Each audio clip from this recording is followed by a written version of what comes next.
Field by field, Maizex is bringing Canadian seed to farmers across Canada. Maizex is your source for high-performance soybeans and grain, silage, and grazing corn hybrids. Visit maizex.com to find your local Maizex representative.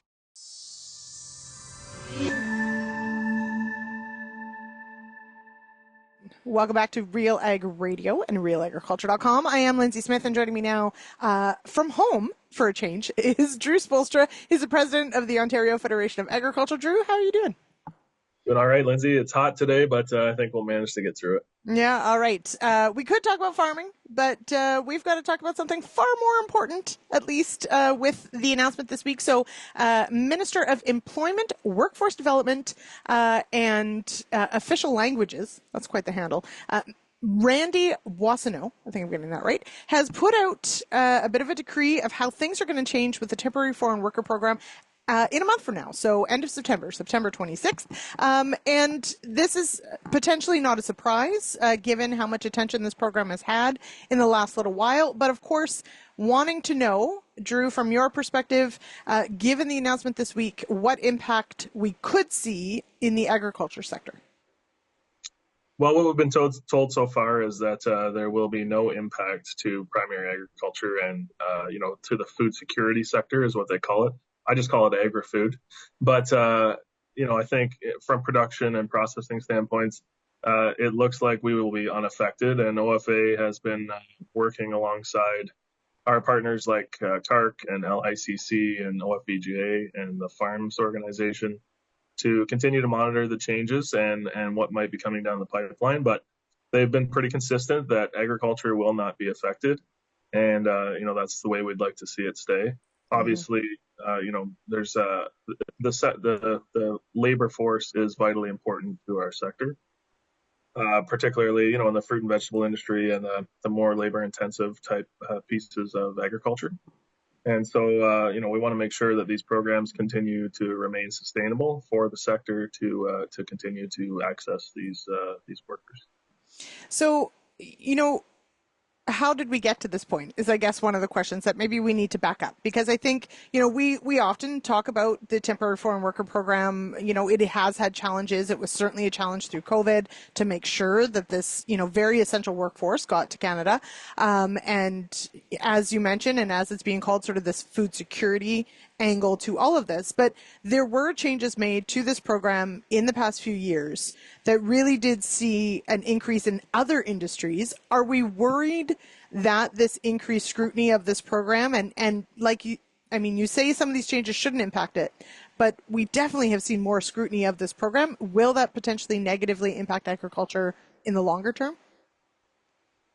Well, I think there's always the potential down the road that some of these changes and, other future changes could have an effect on the program. Obviously, from our perspective as an organization and our partners across the industry, we're going to continue to highlight the benefits of this program, to highlight the good work that farmers and employers across the industry are doing, and, continue to maintain that the program is available for farmers and folks across the agriculture industry. I think there's been obviously some challenges coming out of COVID in terms of employment and filling positions out there across different sectors and different parts of the workforce. And that's probably where, some of the challenges have come from.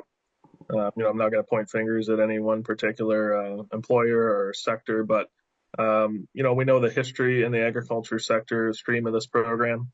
And, it's been pretty solid, not without challenges by any means, but we've done our best to make sure that the program is viable, that folks that come here to work are treated fairly and treated very well, and that, we can continue to maintain the integrity of the program going forward. Mm-hmm. So when you're having the oodles of meetings that you have, I follow OFA on social media. You guys are really busy. So, is that heard loud and clear as far as, obviously this program has challenges in other sectors, but is working well? Not saying it's perfect, but it's been working well for agriculture. Does that, does that resonate? Is that heard by the powers that be? I think so. Yeah. We talk about labor all the time. There's never any shortage of challenges when it comes to agriculture, but labor is certainly one of the big ones that, we continue to work through. I think wherever possible, farmers are going to try and hire Canadians first. But the reality is we continue to see a high vacancy rate in agriculture. It's something like 5.4%. And so, we need to continue to be able to put food on the table for Canadians and for folks right around the world through our export markets and things like that. And, we need to continue to have access to the labor pool and temporary foreign workers as well. So, our number one goal in those conversations with, municipal leaders, with provincial and federal leaders as well, is, we have this program. We do our best to maintain it as best as well as possible, and enhance it when that needs done. And we saw a lot of challenges through COVID in terms of housing and where people are going to live and things like that. And we met all those goals. We met some of the strict regulations that were put down on the agriculture industry, and we continue to evolve as the program goes along, and we want to make sure that it's sustainable into the future as well. Mm-hmm. All right. Before I let you go, shifting gears a little bit, you were in Ottawa last week and did not come visit me, and that's fine. That's okay. I wanted to tour you around a solar site, but that's okay. But what was last week's meeting? Just an incredible amount of big names, really, that your team, your executive got to meet with. What was last week? What were some of those discussions? It looked pretty cool. Well, when I have more time, I will come and visit for sure. I really want to see that solar farm and the in front of than everybody else. But it's a busy time at home as well. We were at the Association of Municipalities of Ontario conference. They have a 3-day annual conference, usually held in Ottawa, but it does bounce between Ottawa and London sometimes. And so municipal leaders from 444 municipalities across Ontario get together. They hold a lot of delegations and things like that with provincial ministers and ministries. And we had an opportunity to have a booth there and chat with a number of great ministers from around the province of Ontario, from the Minister of Finance, electricity and electrification, agriculture, obviously, rural affairs, municipal affairs, the list goes on and on. So, yeah, we had a good time, a lot of good conversations about agriculture, about labor, about challenges around prime agriculture land and what the future looks like for farmland preservation. And it's a good opportunity to connect with folks. I think there's about 2,500 people at the conference every year, and we certainly did our best to continue the conversation about agriculture with all the different people in the room. Mm-hmm. Super cool. All right.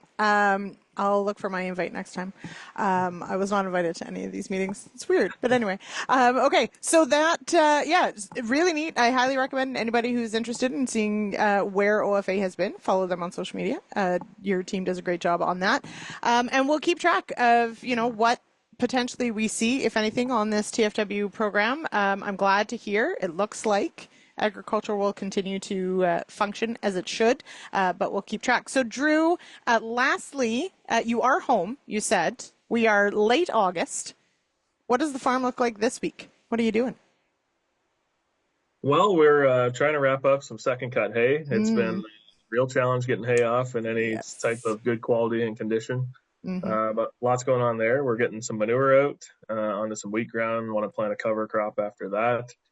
And we're still finishing up our final stages of our feed room construction and things like that on the dairy barn. So, yeah, lots of stuff going on. There's no shortage of work. It's been on and off with OFA and farming. We toured some greenhouses and things like that a few weeks ago in Leamington, and had our summer board meeting down there and had a good time. So it was great to see some of the things going on again with temporary foreign workers and some of the struggles and challenges and opportunities that lie ahead in the industry. Alrighty. It's a tough job, Drew, but it's a pretty cool one that you get to see so many different aspects of agriculture in this province. I appreciate it. All right. Thank you so much for your time. I'll let you get back to that second cut and all that goes with it. But thanks so much for joining me on the show today, Drew. Absolutely. Have a great day.